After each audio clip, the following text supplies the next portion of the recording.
Hi, I'm Dr. Jeff Glad, Chief Medical Officer of FullScript, the leading healthcare platform for providers to prescribe healthcare's best supplements, drive better patient outcomes, and scale practice growth with unparalleled efficiency. As a healthcare provider, I know that finding time to stay up to date on the latest trends and research in modern medicine can be a daunting task. That's why I'm excited to share a cutting-edge supplement course our team of medical experts worked on in collaboration with A4M and several industry experts, designed to help you navigate supplements and make more informed clinical decisions. Throughout the 16 hours of content, we'll give you the clinical context you'll need to confidently recommend supplements to your patients. The A4M Supplement Certification course is the perfect starting point or clinical update for optimizing your supplement treatment plans to ensure the best possible outcomes for your patients. Go to www.a4m.com/supplement-certification-course.html and use the promo code podcast20 at checkout to get a 20% discount. Enroll today and elevate your whole person care.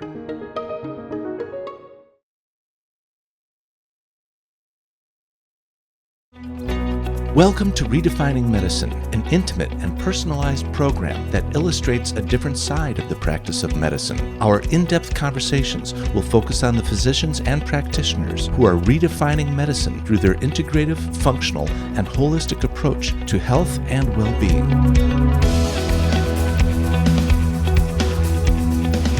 Our host for Redefining Medicine is Dr. Erica Schwartz. For more than 20 years, Dr. Erica has been at the forefront of advanced patient care, taking the best from conventional and integrative medicine and applying them to prevent disease. Dr. Erica is a distinguished A4M faculty member in disciplines ranging from hormone therapy, peptide therapy, and IV nutritional support. Hi, welcome to Redefining Medicine. Today, I have the pleasure of having Dr. Elizabeth Mumper, who is a practicing pediatrician, is an amazing physician. We're going to talk, first of all, about autism and your work in autism and the explosion of autism, and what do you think about it? Yeah, so I got into the world of autism because I am convinced that in 1999, I actually gave a child autism.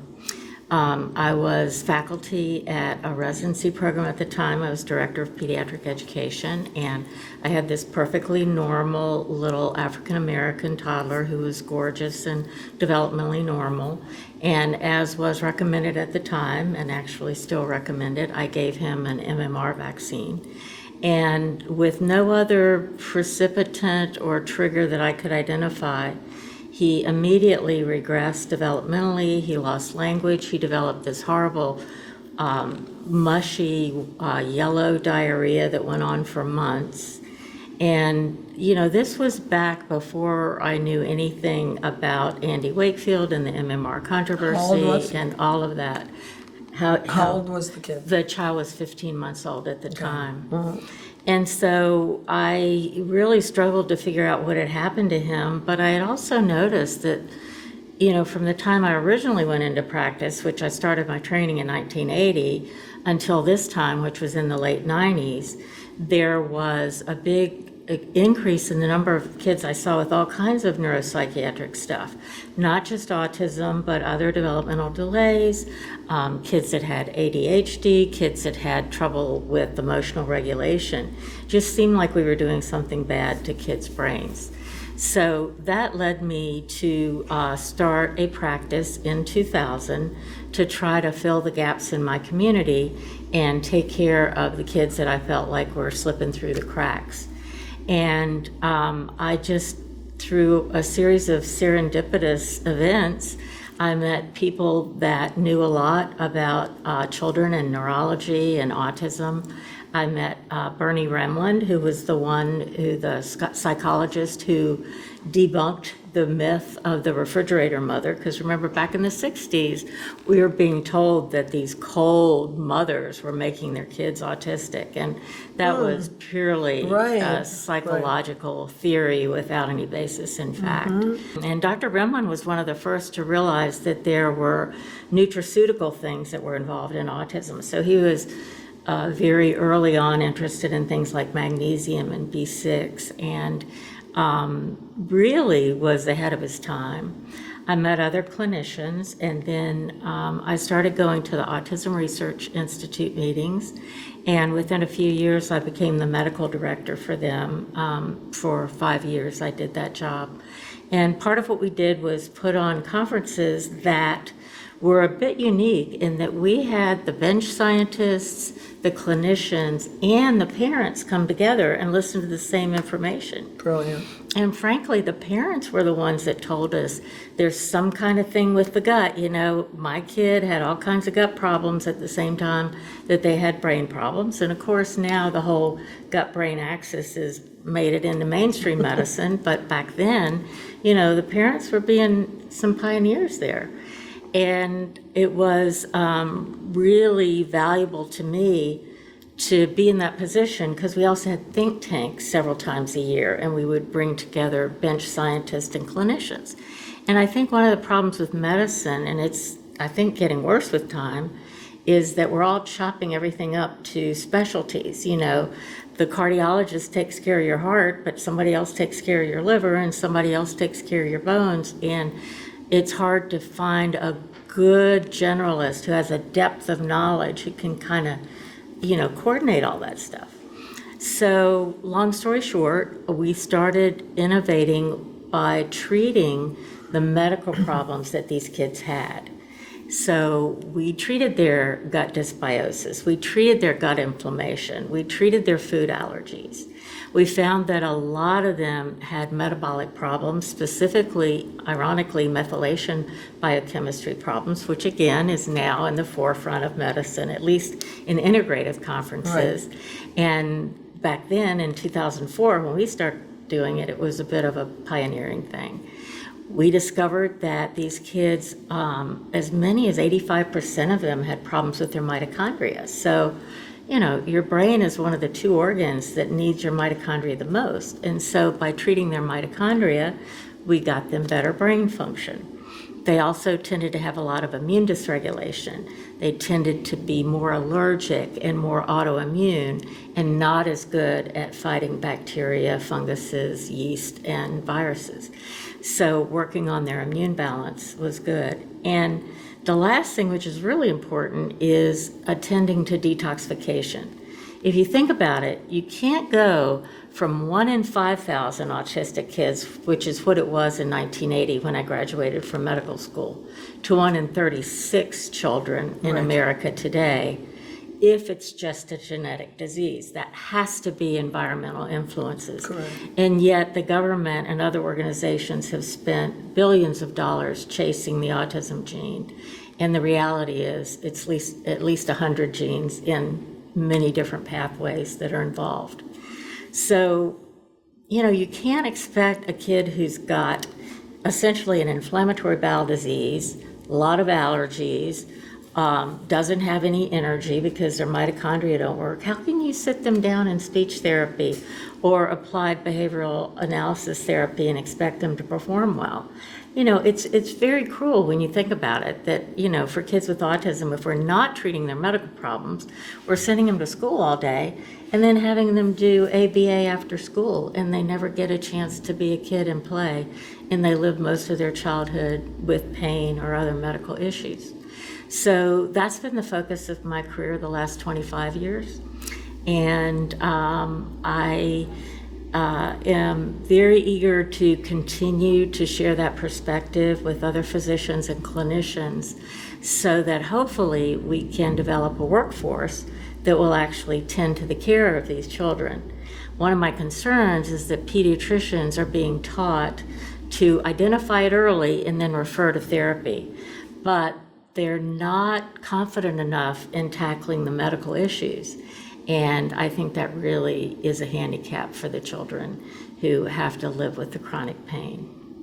And the family, the entire family. And it affects the entire family, the extended family. And if you can get a child with autism to, you know, sleep better, have better cognitive function, and be healthier, you change the entire trajectory of their life and the life of the family. Correct. So that's why it's exciting to do the work. And it's wonderful when it all works out well. It breaks my heart when we can't find, that last key that we need to turn to get the kids better. I think it's amazing. I think the work you're doing is unbelievably important because the 70s is when specialties came in. Yes. And that's when subspecializations came in. And as you said, the human body became divided into what the cardiologist does, the pulmonologist, the neurologist. To this day in medical school, people still learn the same thing. They don't learn that there's only one body and everything's connected to each other. Over here at A4M, we know that. Right. We treat people that way. And to realize that children are they're victims to begin with because they're at the mercy of what we do as parents to them and what we do as doctors to them. So I think that that's so important to get the education to the doctors. And how do you do that? And we need to change the environment because all these environmental triggers, glyphosate, the move to ultra-processed foods instead of whole foods, the explosion of the number of adjuvants that we give when we give our kids vaccines, the lead in the water or the mercury that's in the smokestacks from the coal-burning power plants. There's so many different environmental ingredients to this toxic soup that is really affecting children. So in terms of, educating physicians, right now, the thing that I think we do well is we have conferences like A4M or like the Autism Research Institute or Medical Academy for Pediatric Special Needs or the Institute for Functional Medicine. And we get a crowd there, and I think we do really good education, honestly. The thing we have not been able to penetrate is the medical schools and the professional organizations, like the American Academy of Pediatrics, for example.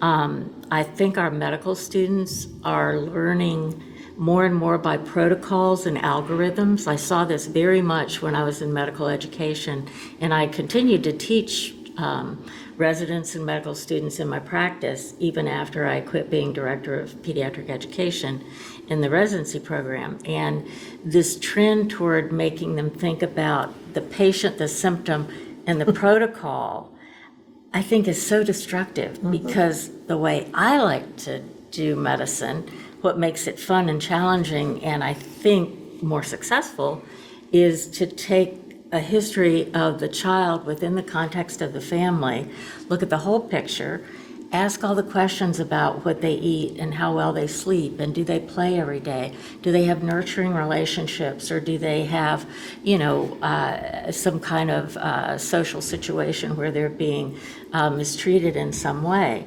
And that way you get to put the puzzle together and really try to figure things out.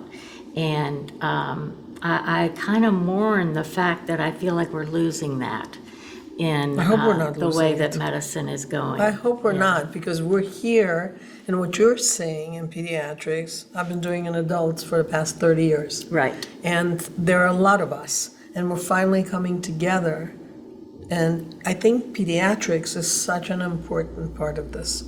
It is a puzzle. And the more pieces of the puzzle you put together, the more likely you are to actually see what the puzzle says and shows. And I think that bringing pediatrics in is a really huge step, and A4M has taken it. And thank you, A4M, for including pediatrics. That has been a huge step forward, and I think we will reach a lot more clinicians that will be able to help us on the journey. So thank you for having me too. Thank you.